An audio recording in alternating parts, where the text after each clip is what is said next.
ये 3 बातें मैंने यहाँ पर लिखी हुई है और ये 3 बातों का मैं आपको एक एक व्याख्या भी करूँगा कि मैंने अपने लाइफ में पोस्टर भी बेचा है। ठीक है, ध्यान से देखना। मैंने रिक्शा भी चलाया है और कहाँ चलाया वो भी बताऊँगा मैं आपको, और कई रात मैं भूखे भी सोया हूँ। ये मेरे जीवन की एक सच्चाई है जिसको मैं कभी भूल नहीं सकता हूँ। ठीक है, और ये कैसे हुआ क्या हुआ ये बता रहे हैं। वक्त है 2014 का, जब हम दिल्ली में आए थे ग्रेजुएशन करने, जब हम 12th में थे और 12th पास आउट करके जब हम दिल्ली में आए थे ना, तब उस समय मेरी जो उम्र थी, अगर हम 2014 की बात करें तो कितने साल हो गए, 14 4 18 साल की मेरी उम्र थी। और 18 साल की उम्र में हम जो है वो दिल्ली में आए हुए थे।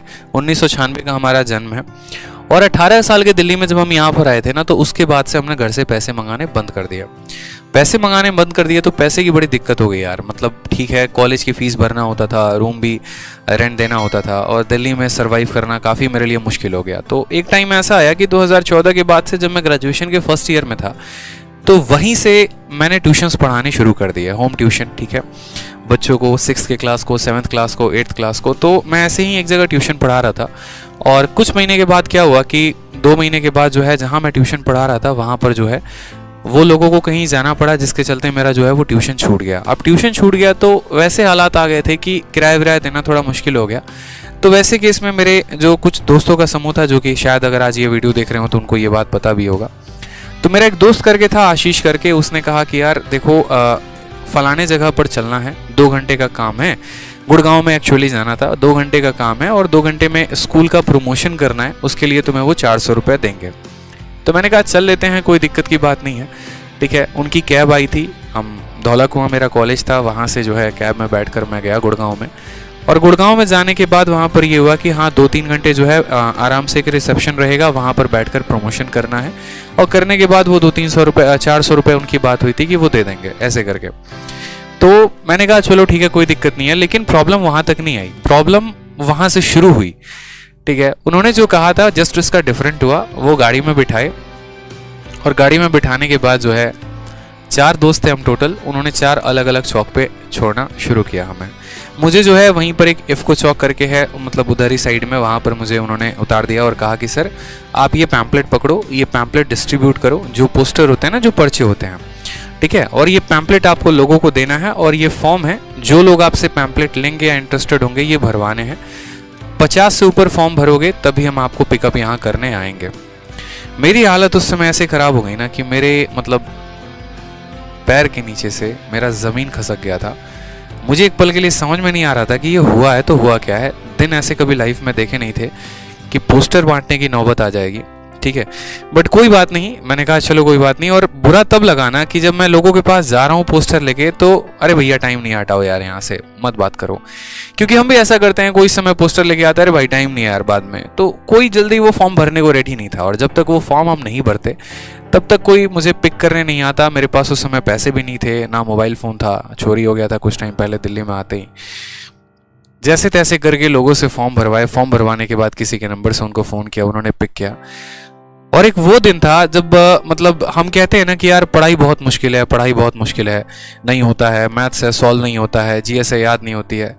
उसी दिन मुझे लाइफ में समझ में आ गया था कि इससे मुश्किल तो धरती पे कोई काम है ही नहीं, इससे बेस्ट है। ठीक है, मतलब अगर मैं ये बात बोलूं, एक तरफ पढ़ाई और एक तरफ पोस्टर बेचना है, तो मैं बोलूंगा कि मेरे लिए जो है ना, मेरी जो पढ़ाई है ना वो ज़्यादा आसान है, मेरे लिए पोस्टर बेचना काफ़ी मुश्किल है।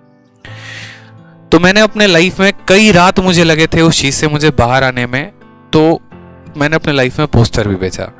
दूसरा इंसिडेंट ऐसा हुआ 1 साल के बाद, जब मैं सेकंड ईयर में वापस से था, मेरा पेपर बीत गया था, मुझे रूम चेंज करना था और रूम चेंज करने के लिए जो है मकान मालिक ने बहुत ज़्यादा तमाशा खड़ा किया हुआ था। हम रूम भी ऐसे लिए हुए थे कि 2000 रुपये हमारा रूम का किराया था और जिसमें हम 2 लड़के रहते थे, एक मैं था और एक अजय नाम का लड़का था, भाई है मेरा, वो भी मतलब मेरे गांव का ही था। वो फिजिक्स ऑनर्स वो कर रहा था, मैं केमिस्ट्री ऑनर्स।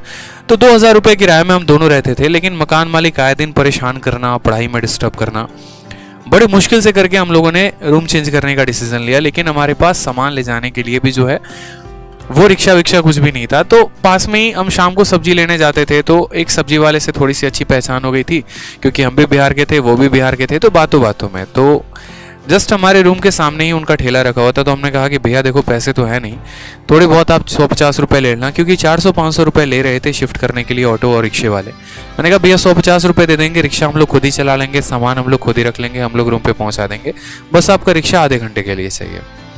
मेरे दोस्त ने सामान पूरा का पूरा रिक्शे पे रखा और मैंने 3 चक्कर पूरे के पूरे रिक्शे में अपने गली में चलाया, दिल्ली में ही जिस एरिया में रहता था। खुद भी काफ़ी ज़्यादा बुरा फील हो रहा था, तो रुमाल बांधकर भी जो है वो भी चलाया। मैंने कहा कोई बात नहीं, होगा लाइफ में, जो भी होगा ऊपर वाला देख रहा है, कुछ होगा अच्छा तो कभी डिस्कस किया जाएगा, कुछ भी है, ठीक है।